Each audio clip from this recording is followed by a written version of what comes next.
കേസിൽ ഹൈക്കോടതിയുടെ ഇടപെടൽ ഉണ്ടാകുന്നത്. അതോടൊപ്പം തന്നെ IAS തലപ്പത്തെ പിണക്കങ്ങളുമായി ബന്ധപ്പെട്ട വാർത്തയുടെ തുടർച്ചയും ഏറ്റവും ഒടുവിൽ കൊടകര കുഴൽപ്പണ കേസുമായി ബന്ധപ്പെട്ട വളരെ പ്രധാനപ്പെട്ട ഒരു വാർത്തയുണ്ട്. അന്വേഷണത്തിന് പുതിയ സംഘം രൂപീകരിച്ചിരിക്കുന്നു. Kochi DCP K. സുദർശന്റെ നേതൃത്വത്തിലുള്ള 8-അംഗ സംഘമാണ് ഇനി കൊടകര കുഴൽപ്പണം അന്വേഷിക്കുക. അന്വേഷണ ഉദ്യോഗസ്ഥൻ VK രാജുവിനെ സംഘത്തിൽ നിലനിർത്തി. അന്വേഷണ മേൽനോട്ടം തൃശൂർ DIGക്കാണ്.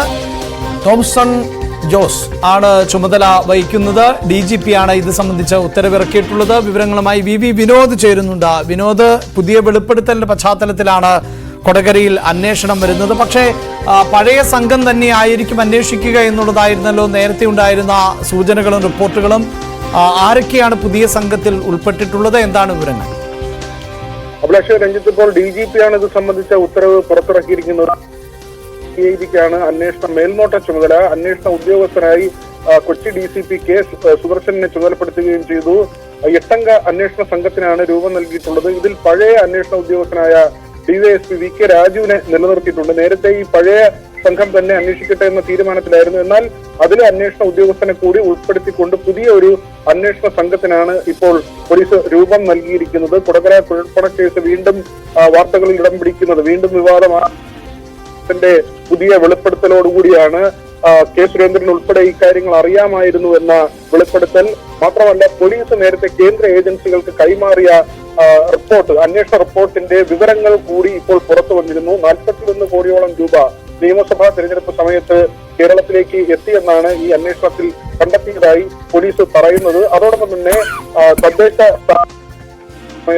തെരഞ്ഞെടുപ്പ് സമയത്ത് 9 കോടിയോളം രൂപ കേരളത്തിലേക്ക് ഇങ്ങനെ കുഴൽപ്പണമായി എത്തി എന്ന കാര്യം കൂടി ഈ റിപ്പോർട്ടിൽ ഉൾപ്പെടുത്തിയിട്ടുണ്ട്. കേന്ദ്ര ഏജൻസികൾക്കാണ്, ED അടക്കമുള്ള കേന്ദ്ര ഏജൻസികൾക്കാണ് ഇത് കൈമാറിയത്. ഏതായിരുന്നാലും ഇക്കാര്യത്തിൽ തുടരന്വേഷണം എന്ന തീരുമാനം നേരത്തെ തന്നെ സർക്കാർ കൈക്കൊണ്ടിരുന്നു. കോടതിയെ ഇത് സംബന്ധിച്ച് അത് ധരിപ്പിക്കേണ്ട ആവശ്യകത, ആ നടപടികളുമായി മുന്നോട്ട് പോയി നിയമോപദേശം തേടിയ ശേഷമാണ് കോടതിയെ സമീപിച്ചത്. ഏതായിരുന്നാലും ഇന്ന് പോളിംഗ് നടക്കുന്നു 2 മണ്ഡലങ്ങളിൽ. ഇനി പാലക്കാട് തിരഞ്ഞെടുപ്പുണ്ട്. പാലക്കാട് തിരഞ്ഞെടുപ്പ് വരെ ഈ വിഷയം സജീവമായി നിൽക്കുമെന്ന കാര്യം ഉറപ്പാണ്.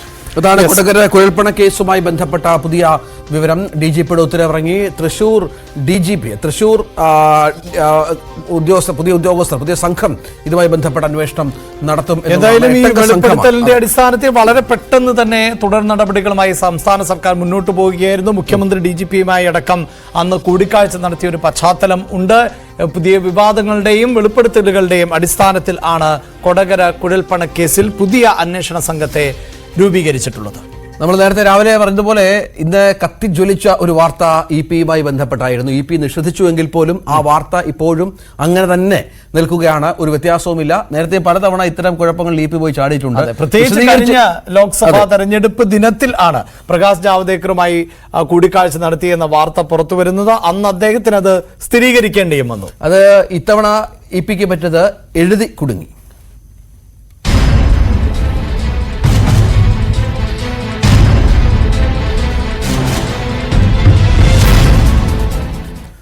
സൂചിപ്പിച്ചതുപോലെ EP ജയരാജന്റെ ആത്മകഥയെ ചൊല്ലിയുള്ള വിവാദം ചൂടുപിടിക്കുകയാണ്. വോട്ടെടുപ്പ് ദിനത്തിൽ ആണ് കട്ടൻ ചായയും പരിപ്പുവടയും ഒരു കമ്മ്യൂണിസ്റ്റിന്റെ ജീവിതം എന്ന ആത്മകഥയുടെ കവർ ഉള്ളടക്കത്തിന്റെ ഭാഗങ്ങൾ ഉൾപ്പെടെ ഇപ്പോൾ പുറത്തു വന്നിട്ടുള്ളത്.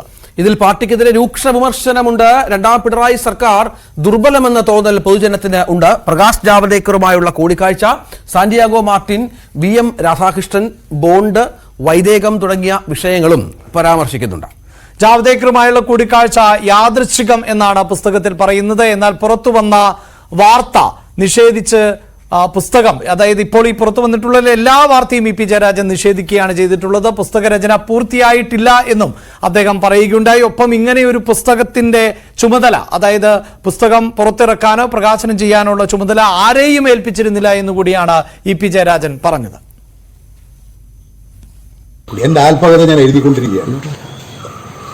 അത് പ്രസിദ്ധീകരിക്കാൻ ഒരാളെയും ചുമതലപ്പെടുത്തിയിട്ടില്ല. ഞാൻ എഴുതിയിടത്തോളമുള്ള കാര്യങ്ങൾ അത് പ്രിന്റ് ചെയ്യുന്നതിന് വേണ്ടി ആരെയും ഏൽപ്പിച്ചിട്ടില്ല. അത് ടൈപ്പ് ചെയ്യുന്നതിന് വേണ്ടിയിട്ടുള്ള നടപടിയാണ്. എഴുതിയിടത്തോളമുള്ള കാര്യം, ഇന്ന് വന്നിട്ടുള്ള ഒരു കാര്യവും ഞാൻ എഴുതിയതല്ല. ഞാൻ എഴുതാത്ത കാര്യങ്ങൾ എഴുതി തികച്ചും തെറ്റായിട്ടുള്ള നടപടി ഇത് ഇന്ന് തെരഞ്ഞെടുപ്പാണ്. ആ തെരഞ്ഞെടുപ്പ് ദിവസം പാർട്ടിക്കെതിരായി വാർത്തകൾ സൃഷ്ടിക്കാൻ ബോധപൂർവം മാനിക്കുലേറ്റ് ചെയ്തിട്ടുള്ളതാണ്. ഇത് സംബന്ധിച്ച് ശക്തമായ നിയമ നടപടി സ്വീകരിക്കും. ചാനലിൽ കാണാതിരിക്കുന്നതിന്റെ പുറംകവർ ഞാൻ ഇന്ന് ഇപ്പൊ കാണുകയാണ്. എങ്ങനെയാണ് ഇങ്ങനെ മാനിക്കുലേറ്റ് ചെയ്ത് സംഭവങ്ങൾ സൃഷ്ടിക്കുന്നത്? ഇത് ബോധപൂർവമാണ്. അതിൽ രാഷ്ട്രീയ ഗൂഢാലോചനയുണ്ട്. പ്രസിദ്ധീകരണക്കാരുടെ പ്രത്യേകമായിട്ടുള്ള ചില നടപടികളില്ലേ എന്ന് സംശയിക്കുകയാണ്.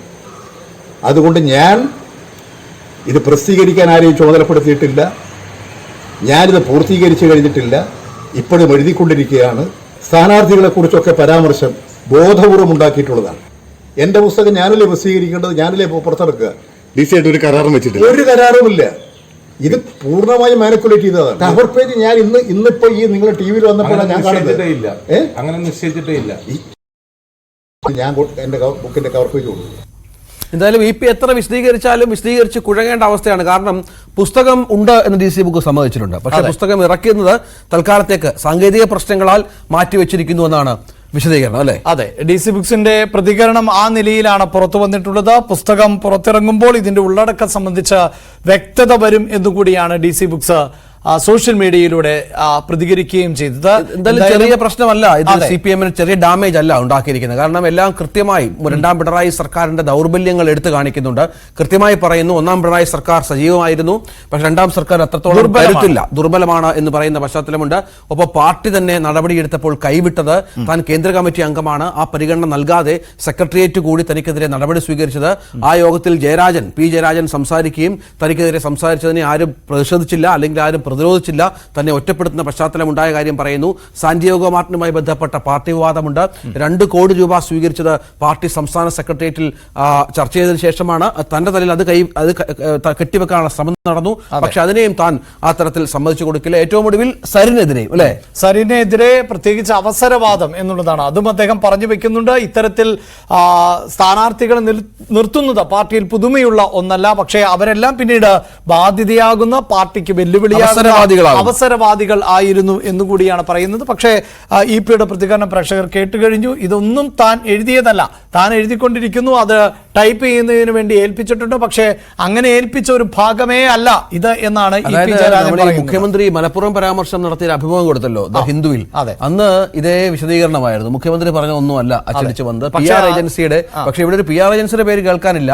PR ഏജൻസിക്കാർ ചെയ്തു കൊടുത്തതാണ് എന്ന് പറഞ്ഞ് അതിനെ ആ തരത്തിൽ കൈകാര്യം ചെയ്യാനാണ് ശ്രമിച്ചത്. ഇതൊക്കെയാണ് CPM-ൽ സംഭവിക്കുന്നത്. കാരണം പറയാത്ത കാര്യങ്ങൾ പുറത്തു വരുന്നു, എഴുതാത്ത കാര്യങ്ങൾ പുറത്തു വരുന്നു. ഇത് എങ്ങനെ ഈ പാർട്ടിയിൽ മാത്രം സംഭവിക്കുന്നു എന്നുള്ളതും വളരെ പ്രധാനമാണ്.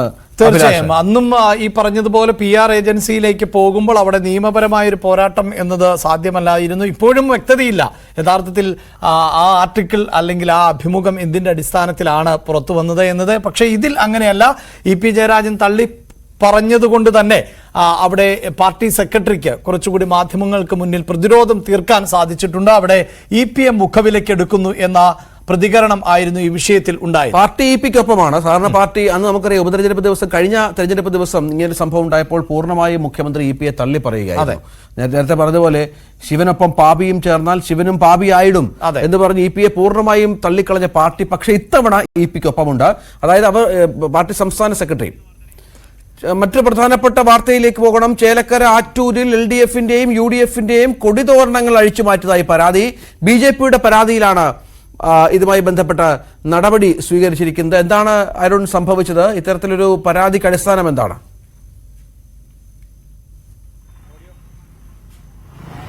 ഇതിന് കുറച്ചകലെ ഒരു ബൂത്തുണ്ട്. അവിടെ നിന്ന് BJP പ്രവർത്തകർ പരാതിയുമായി എത്തുന്നത്. ഇവിടെ എത്ര ദൂരമുണ്ട്? ബൂത്തും ഇതുമായിട്ട് എത്ര ദൂരമുണ്ട്? ബൂത്ത് 1 കിലോമീറ്റർ, ജസ്റ്റ് 1 കിലോമീറ്റർ മാത്രമേ ഉള്ളൂ. പോളിംഗ് സ്റ്റേഷന്റെ അടുത്ത് 1 കിലോമീറ്റർ അടുത്താണ് ബൂത്ത് ഉള്ളത്. ബൂത്ത് വെക്കാമോ? എങ്ങനെയാണ് നിയമം? എങ്ങനെയാണ്? 200 മീറ്റർ ആണ് ഇപ്പൊ പുതിയ നിയമം അനുസരിച്ച്. 200 മീറ്റർ ഡിസ്റ്റൻസ് വേണം ബൂത്ത് കെട്ടാനായിട്ട്. പക്ഷേ BJP-ക്കാർക്ക് ആ നിയമമൊന്നും ബാധകമല്ല. BJP-ക്കാർക്ക് ഭരണ സ്വാധീനവും മറ്റു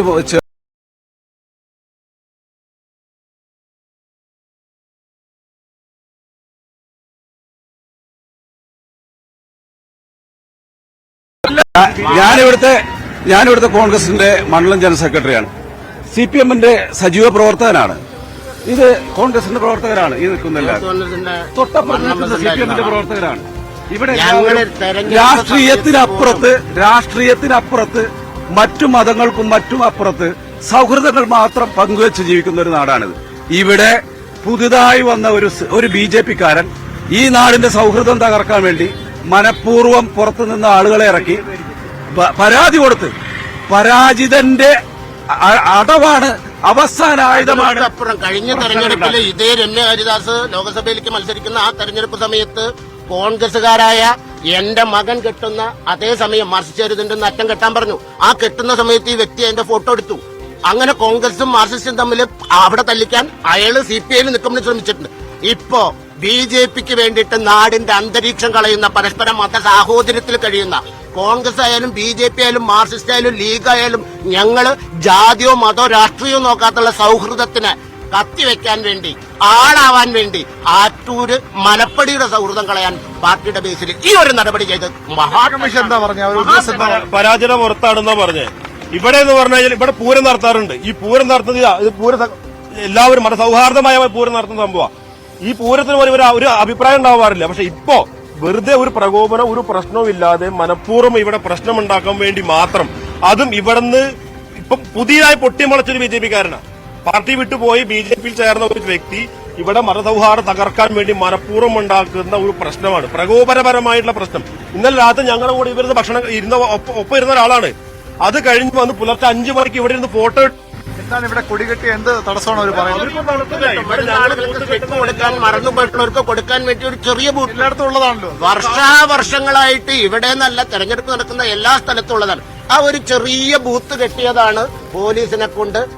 അത് നിയമപരമായി തെറ്റല്ല. 200 മീറ്റർ അകലെ ബൂത്ത് കെട്ടാമെന്ന് തെരഞ്ഞെടുപ്പ് കമ്മീഷൻ പരാതി തെരഞ്ഞെടുപ്പ് കമ്മീഷന് പോലീസോട് പറഞ്ഞില്ലേ? അവരെന്താ കമ്മീഷന് പരാതി കൊടുത്തു, പോലീസിന് സ്വാധീനം ഉപയോഗിച്ചു. നിങ്ങൾ പരാതി പറഞ്ഞേ? പൊളിക്കാൻ വന്നപ്പോ ഞങ്ങൾക്ക് നിശ്ചയമില്ലല്ലോ. അതുവരെ സൗഹൃദ അന്തരീക്ഷത്തിൽ നീങ്ങിരുന്ന ഒരു വ്യക്തി ഇവിടെ വന്നിട്ട് 10 മിനിറ്റ് കൊണ്ട് പൊളിച്ചു മാറ്റണമെന്ന് പറഞ്ഞു. നിങ്ങൾ പറഞ്ഞപ്പോ ഞങ്ങളുടെ പ്രവർത്തകർ പറഞ്ഞു ഞങ്ങൾ മാറ്റില്ല, കാരണം ഇത് എല്ലാ വർഷങ്ങളും ചെയ്യുന്നതാണ്. അപ്പൊ പോലീസുകാർ വന്ന് അതൊക്കെ വലിച്ചിട്ട് കൊല്ലം എല്ലാം വെട്ടി മുറിച്ചെടുത്ത് മാറ്റി. അത് പ്രകോപനപരമായിട്ടാണ് ചെയ്യിപ്പിച്ചത്. ഒരു ഭീഷണിയുടെ സ്വരത്തിലാണ്. അത് അനുവദിച്ചു കൊടുക്കാൻ കഴിയില്ല, സമ്മതിക്കില്ല, പറ്റില്ല. ഇപ്പോഴും ഈ നിമിഷവും ഈ മുള്ളൂർക്കര സെന്ററിൽ ഈ പോളിംഗ് ബൂത്തിന് 150 മീറ്ററിനകത്ത് BJP-യുടെ ബൂത്ത് ഓഫീസാണ്. ആ ഫ്ലക്സ് ഇതുവരെ മാറ്റിയിട്ടില്ല.